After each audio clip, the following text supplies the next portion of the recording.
மகளிர் உலகக்கோப்பை கிரிக்கெட்டில் இந்திய மகளிர் அணி சாம்பியன் பட்டம் வென்றிருக்கிறது. அண்மை செய்தியை பார்க்கிறோம். நவி மும்பையில் நடைபெற்ற இறுதி ஆட்டத்தில் தென்னாப்பிரிக்கா அணியை வீழ்த்தி கோப்பையை கைப்பற்றியிருக்கிறது இந்திய மகளிர் அணி.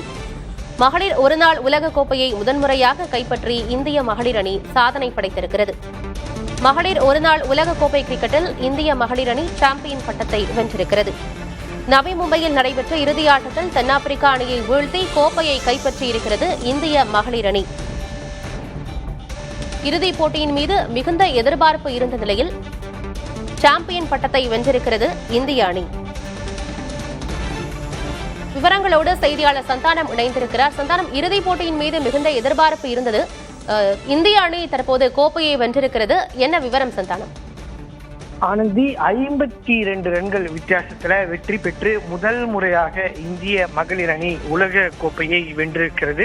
ஒரு அணி 3 முறை இறுதிப் போட்டிக்கு முன்னேறியும் உலக கோப்பையை வெல்லாமல் இதுவரை இருந்ததே இல்லை. அந்த வகையில 3வது முறையாக இந்திய மகளிர் அணி இன்று இறுதிப் போட்டிக்கு முன்னேறிய நிலையில 52 ரன்கள் வித்தியாசத்துல தற்போது தென்னாப்பிரிக்காவை வீழ்த்தி முதல் முறையாக இந்திய மகளிர் அணி உலக கோப்பையை வென்றிருக்கிறாங்க. 1978ஆம் ஆண்டிலிருந்து தொடர்ச்சியாக விளையாடி வரக்கூடிய இந்திய அணி இதுவரை பார்த்தீங்கன்னா 3 முறை அரையிறுதி போட்டியிலும் 2 முறை இறுதிப் போட்டியிலும் தோல்வி அடைந்து வெளியேறியிருந்தது.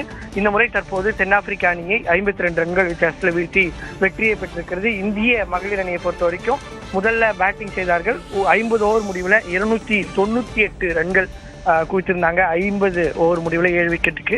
அதிகபட்சமாக இந்திய அணிக்காக ஷெஃபாலி வர்மா 87 ரன்கள் குவித்திருந்தார். அதே போன்று தீப்தி சர்மா 58 ரன்களும் குவித்திருந்தனர். அதே போன்று பந்து வீச்சை பொறுத்த வரைக்கும் இந்திய அணியினுடைய மகளிர் தீப்தி சர்மா 5 விக்கெட்டுகளை, அதாவது 9.3 ஓவர் முடிவில் 39 ரன்கள் விட்டு கொடுத்து 5 விக்கெட் வீழ்த்திருந்தார். அதே போன்று ஒரு ரன் அவுட் என இந்திய அணியினுடைய ஃபீல்டிங் இன்று அபாரமாக இருந்தது. 2 கேட்சுகளை தவறிவிட்டிருந்தாலும் கூட பல்வேறு சமயங்களில் பவுண்டரி செல்ல விடாமல் இந்திய மகளிர் அணியினுடைய ஃபீல்டிங் மிக சிறப்பாக இருந்தது. இந்த தொடர் முழுவதும் இந்திய அணியினுடைய ஃபீல்டிங் மிக சொதப்பலாக இருந்த நிலையில் இறுதிப் போட்டியில் இந்திய அணியினுடைய ஃபீல்டிங் மற்றும் பந்துவீச்சு அபாரமாக இருந்தது. அதே போன்று தென்னாப்பிரிக்காவினுடைய அணியினுடைய கேப்டன் லாரா வோல்வர்ட் 98 பந்துகளில் 101 ரன்கள் குவித்து இருந்தாலும் கூட தற்போது தென்னாப்பிரிக்கா அணி தோல்வியை சந்தித்திருக்கிறது. முதல் முறையாக இந்திய மகளிர் அணி உலக கோப்பையை வென்றிருக்கிறது. முதல் முறையாக ஆஸ்திரேலியா, அதே போன்று இங்கிலாந்து அணியை தவிர்த்து மற்றொரு அணி தற்போது உலக கோப்பையை வென்றிருக்கிறது. இந்திய மகளிர் அணியை பொறுத்த வரைக்கும்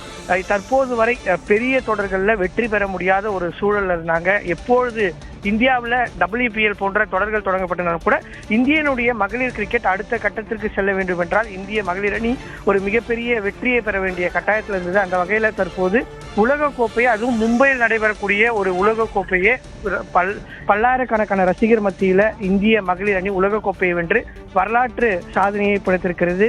2017ஆம் ஆண்டு வெற்றியினுடைய விளிம்பில் இருந்தாலும் கூட தோல்வியை சந்தித்து ஹர்மன்பிரீத் கவுர் கண்ணீரோடு வெளியிருந்தது 2017 உலகக்கோப்பையில் நம்ம பார்த்தோம். தற்போது ஹர்மன்பிரீத் கவுர் தலைமையிலான இந்திய அணி கோப்பையை வென்றிருக்கிறது. 2009ஆம் ஆண்டு முதல் தொடர்ச்சியாக இந்திய அணிக்காக விளையாடி வரக்கூடிய ஹர்மன்பிரீத் கவுர் தற்போது இந்திய மகளிர் அணிக்கான முதல் உலக கோப்பையை அவர் வென்று கொடுத்திருக்கிறார். ஆனந்தி.